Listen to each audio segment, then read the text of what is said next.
Hey, this is Greg Nowlin of NowlinStudios, and I am about ready to show you through another tutorial on sports highlights. Just kind of how to do a few things that I'm doing with my athletes here in Colorado, as well as respond to some questions about a moving arrow to see if kind of highlighting the players they're going is possible in Final Cut Pro 10. I do a lot of work with some football players from one of the better um, teams in Colorado. They're the 4A state champions a couple years in a row. I'm working with their middle linebacker, Nate, who is being recruited at the D1 AA and D2 levels. Um, so typically when I start off with sports highlights, I will identify the athlete and then just kind of move right into their clips. Now, college coaches like real clean, not a lot of fluff, so you wouldn't do any fancy transitions, either a straight cut or just a cross dissolve. And typically an arrow and a hold in the action to identify the player in each play. Because you don't want to make a college coach work to find your athlete. So I've already identified right here that Nathan is 33. We want him to be identified also by his name. Leithhead, as much as the college coaches know that name, that's good for him. So basically what I did this year is I put a crossbar on top of the arrow. We added the name. So each of the plays, that's how he will be identified. So um, I'll show you how the clip runs, and then I'll talk through it a little bit more. So we have the pause. He's identified. Sorry, it's a little bit foggy. This game was really cold. But there's an interception, and he takes the ball way down. Other team almost scored. So fantastic play. Great for Big Nate. So one of the questions that I had, let's see if we can go back to it here, from Kevin, says, how do you make the shape follow the player? And so kind of what we're going to do in response to Kevin's question is go back and show you how to do that. Although I will tell you now that I don't recommend it, because that would actually, in most of the cases, be kind of distracting to a coach. But what we'll do here is we will stop Nate about right there. And at this level, and I'm using Final Cut Pro 10, you go to generators. So if we click on generators, what we'll do is we'll bring a shape in here. And it's going to last for a while, so we're going to leave it that long. We use the arrow, so we're going to come up to the generator tab here, change from circle down to the arrow. And when the transform button is, you've got the option for transform, crop, and distort needs to be on transform. You will see these handles change. You can turn it on or off. Right now I can't work with it as it's on. I can grab this layer and make it the shape I want. So we definitely want it a little smaller.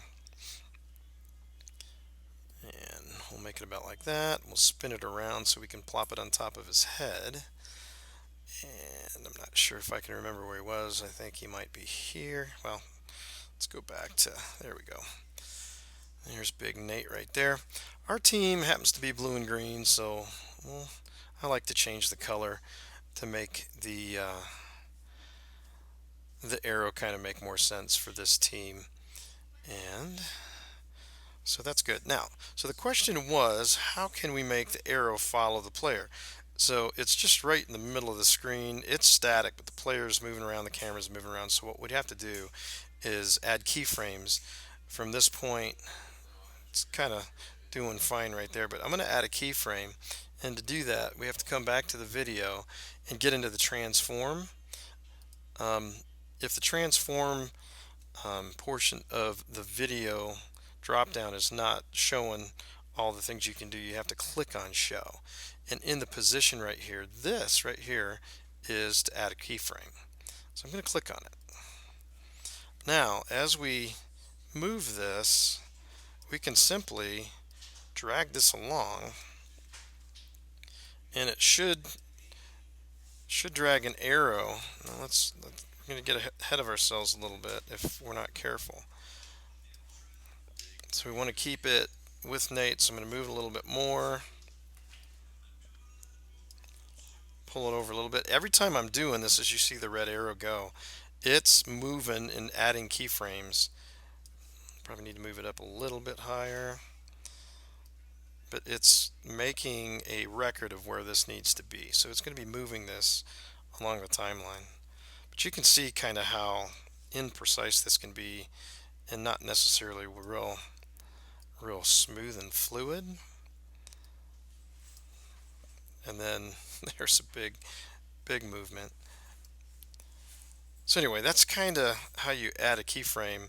So let's go back. We'll pop this off so we can see what it looks like. So when it gets to that, the arrow is going to pop in because and then it's kind of moving along. But you can see kind of how it's kind of hovering, and you'd have to really fine tune that as we go. So in a sense, I'm answering the question, but again, not recommending that you do a moving shape. So I'm going to pull this off, and again, we'll look at it. So again, identifying the player, we put a hold in. Didn't show how to do a hold. I'll show you here in a second how we did that. He gets the interception, he's off, and then that way the coach's focus can be on the player all the way through. Now, if you want to make a hold, a couple ways you can do that. So let's click on the clip here so it's active. Over on this menu, how we typically put a hold in is just right here. We'll put a hold, and so what happens is when it gets to that point, it's just going to stop, and then he'll move on. And what I've typically done, if this happened to be the hold in the next clip that I want to do, I'll actually copy this. See if our memory is having some trouble here. Okay, so go to the beginning of the hold. I will paste it with a Command V, and now this is probably a good thing to show you. During that hold, I will true up where that arrow is.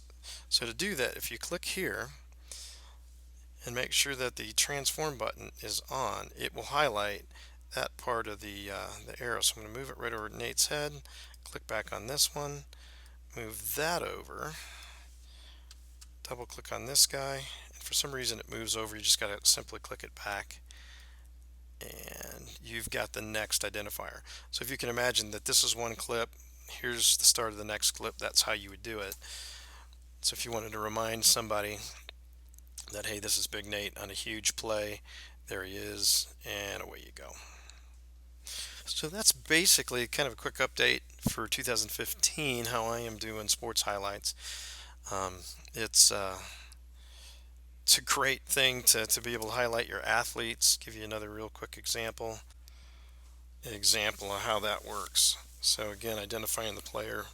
First clip, it's going to be the pause in the action, the identifier. He's off to the races.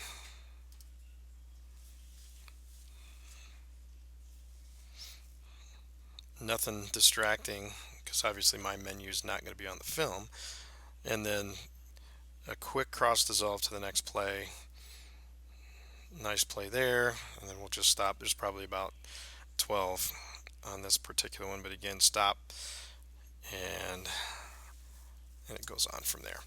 All right, so continue to ask the questions. Love to get them, and hope this is helpful in highlighting your athlete and making sure some of these kids get scholarships.